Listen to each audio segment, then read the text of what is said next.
In this video, I'm going to show you exactly how to transition from an IT job, whether you're doing networking, help desk, software engineering, or any other role in IT, into cybersecurity, so you can earn more money and gain more respect. For those of you asking, who is this guy giving advice on YouTube? My name is Sohail, and I'm a cybersecurity consultant and engineer based in Australia with a decade of experience in the IT industry. I started out as a broke musician, got my first IT job as a help desk technician, moved into networking, and then shifted into cybersecurity, where I'm now earning around 20k per month as a cybersecurity consultant in Australia. Not only have I done it myself, but I've also helped dozens of other IT professionals just like you make this transition to cyber at our training academy, CyberXcel. So the advice you're about to see today comes from proven results, not just theory. Now, step number one, finding your target role in cybersecurity. So this is so crucial, guys, and one of the most important steps along the way, as it determines your roadmap and game plan for 2025, setting you up for success. And that step is to find your target niche in cybersecurity. This is the first step. I'm not sure if you know this, but cybersecurity is a vast field. Unlike what's shown in the media, cybersecurity isn't just about hacking and someone sitting in a dark room doing naughty stuff. To be honest with you, when it comes to cybersecurity in the corporate world, in the real world, doing it as a 9-to-5 job kind of thing, it can actually be pretty boring sometimes. Now, in the screenshot you're seeing right now, there are different roles in cybersecurity. We have GRC, blue team, red team, purple team, and security engineering, and all the other stuff at the right side. I'm not going to go into details on all those domains here. If you want me to do a separate video on them, let me know in the comment section. But your job in this first step is to find out which area you want to get into. For that, you need to first understand the differences between these roles. If you want to make the switch to cybersecurity as fast as possible right now, so you can increase your earning potential, and if you don't hate your current IT job, then I suggest you go with the one that's closely related to what you're doing right now. Let me open this up a little bit by giving you two examples. Example number one, my personal journey, for instance. For me personally, I was a network engineer. I love everything about networking to this day. I still do.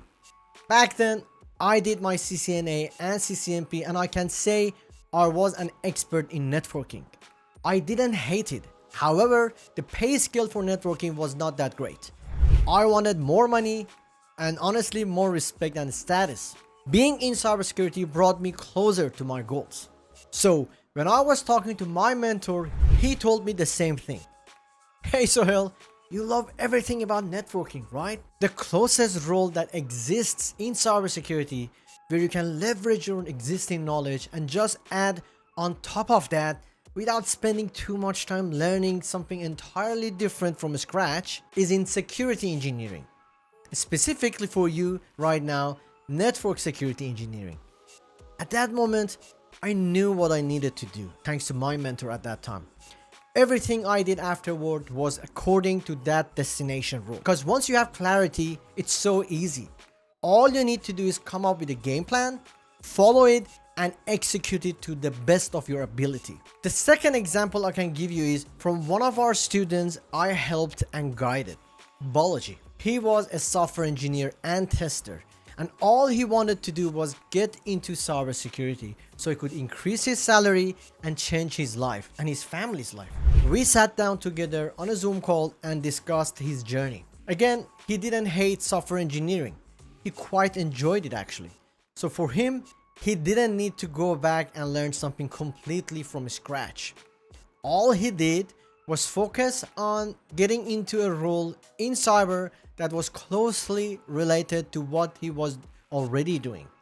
For him, it was application security engineering. He knew about software engineering, Python, and C++.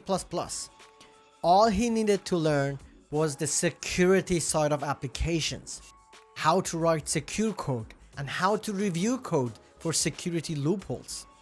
Now, If you're someone who wants to completely move away from what you're doing right now, that's fine. You don't necessarily need to choose a role closely related to your current position. You can make a complete change to, say, penetration testing or GRC if you want. But know that you may have to take a step back in order to move forward. For example, if you're earning around 150K as a senior software engineer, you'll have to lower your expectations if you're trying to get into GRC in cybersecurity from scratch. No one is going to hand you a senior GRC position just because you were a senior software engineer. Also, before making any final decisions, talk to different people on LinkedIn, people who are already in these cyber domains. Ask them questions, test it out, do some training in all areas and try to see what resonates with you. You need to make sure that the destination you're choosing is one you like and feel passionate about. Because if you're not, you're going to hate your future job in cyber and burn out.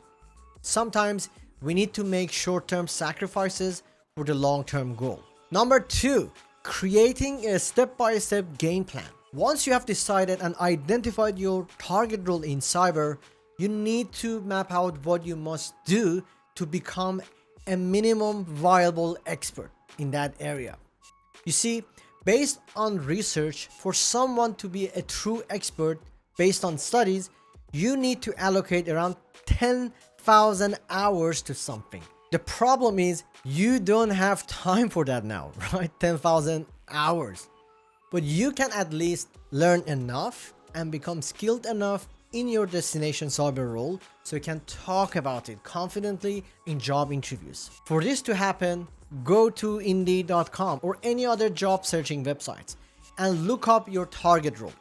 Study the job descriptions and find the common patterns and trends in required skills. List out all the skills, tools, platforms, and frameworks you need to learn to be at least somewhat ready. Once you have that list, create a calendar and a game plan for yourself. Let's say for me, I had to learn about different firewalls and different vendors like Palo Alto, Fortinet, etc. I also had to learn about proxies, web application firewalls, load balancers, and so on. There were so many things to learn, and you can't do them all at once, guys. So what I did in my calendar was allocate 1 month for Palo Alto firewalls, then Fortinet, then proxies, then another month just for review and etc. I knew what I had to do every time I woke up. I took care of my health, did my 9-to-5 jobs, spent time with my spouse, and still managed to allocate study time because everything was planned out ahead of time. You need to do this and stick to your plan if you're trying to make it and actually execute your plan. This is a season where you need to work hard, guys. It won't last long, but this is why a lot of people won't make it. They don't want to do the hard work. If I did it, you can do it too. Don't forget that. Step number 3, foundation. This one is about having a solid foundation, because if you don't have a foundation, the rest won't matter. Just like when you're building a house. First, they have to create the foundation, the structure, the backbone. If the house doesn't have a foundation, it will go down easily. So that's why whichever niche you've chosen to pursue, there are certain things you need to master first before gaining the niche specific skills. Let's say for cybersecurity, no matter what niche you choose, you need to learn the grammar of cyber, what cybersecurity is all about. You need to understand the frameworks. When we say cybersecurity, you need to be able to talk about it. You need to grasp the basics. The way I learned the foundation was through Security Plus content. I'm not talking about the certification exam here, guys. I used Security Plus resources to learn the foundation. As you can see on my LinkedIn profile, I don't have the certificate itself, but I've gained tons of knowledge just by going through the official study book and Professor Messer's Security Plus videos. If you're trying to, let's say, get into application security engineering, Not only do you need to study Security Plus to learn the foundation of cybersecurity, but you also need to learn about software development. You need to learn about coding. Otherwise, how can you do code reviews or write applications in a secure manner? For me, when I got into network security engineering, I already had a solid background in networking. The only thing I did was learn the foundation of cybersecurity through Security Plus and then master the tools and niche skills needed for network security engineering. Which leads to step number 4.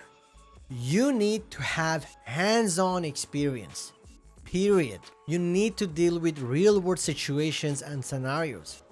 You need to build that experience if you don't have it. Getting more certifications and useless papers or degrees won't make much difference in your journey. I'm telling you guys, I didn't have CISSP or all those certifications YouTubers keep talking about. I have a degree from a country nobody cares about. And English is my second language, as you can probably tell. None of that mattered. The only thing that mattered was the value I was bringing to the table when I moved here to Australia. I had a unique skill set, experience, and knowledge. I had practical, real-world, tangible knowledge. You need to build that. If you don't have it, here is what I did for myself, and you can copy me too. I found training platforms that had labs like ine.com and other websites. I watched YouTube trainings and installed lab environments like EveNG and virtual machines. I paid for boot camps to learn about specialized tools and skills. You see, not everything is available open source or free. Let's say for a web application firewall that was in high demand in the market, there was no training available except from the company itself. I paid money out of my own pocket to learn the tool and get a licensed version because I knew the money I was spending was an investment in my future. I paid for mentorship programs to seek advice and knowledge from people who had already done what I wanted to do. I actually did freelance projects for free for the communities around me to build that experience. I installed open source firewalls and similar tools, building a portfolio of projects on my CV. Don't be afraid to spend money on your knowledge and skills. It's not a waste of money. Self-development, knowledge, and skills are worth thousands of dollars. Don't waste time figuring things out on your own. If you don't know something or don't know how to do it, it's okay to pay money to learn it. And number 5, getting good at marketing and sales, which is one of the most important steps I can tell you about. I've seen people get away with not having enough hard skills or knowledge around their expertise, but because they have strong soft skills, communication, and people skills, they still succeed. You and I both definitely know that one manager who has no idea about what you're doing but still makes more money and has more free time than you, right? They have zero knowledge in your field. That's right. It happened to me as well. That's when I realized I needed to enhance my interviewing skills, communication, and overall sales and marketing approach. Because no matter how smart you are or what skills you have, if you're not out there advertising yourself, it won't matter. No one will hear about you. No one will know you, and you won't have an edge. So this is the step where you need to make sure you have a solid resume and CV that highlights your skills in a very attractive way. Pay a resume writer or a career coach to guide you on this part. Read books on interviewing skills, communication, and body language. Believe me, these things matter. Also, practice interviewing with someone else. Learn how to perform interviews using the STAR method. Try to memorize answers based on your lab scenarios and what you have done in your hands-on training. Make it real. Create real-world scenarios out of your imagination and practice them. Without a proper sales and marketing effort, you won't be able to get the job you're dreaming of. I promise you that. So to summarize, here is the 5 steps you need to transition from IT to cybersecurity so you can turbocharge your career. First, find your target role. Understand the different domains like GRC, red team, blue team, security engineering, etc. If you want a fast transition, pick a role aligned with your current IT skills, unless you're prepared to step back before moving forward. Second, create a step-by-step game plan. Study job descriptions, note common patterns, make a list of the necessary skills and tools, then schedule them out in your calendar so you can learn them. After that, build a solid foundation. Learn the fundamentals of cybersecurity, like security plus content. If your niche requires networking or coding, let's say, ensure you have that baseline. And after that, gain real-world hands-on experience. Use labs, online platforms, boot camps, or mentorship program. Volunteer or do free projects to build a portfolio of your projects and your CV. Get good at marketing and sales. Polish your resume and LinkedIn profile. Practice interviewing and communication skills. Learn to sell yourself effectively. So that's it, guys. These are the 5 steps that helped me turbocharge my career going from IT to cybersecurity. I hope you found this content valuable. If you did, feel free to like and subscribe to my channel. And if you have any questions, make sure to post them in the comment section. Thank you for watching, and I'll see you in the next one.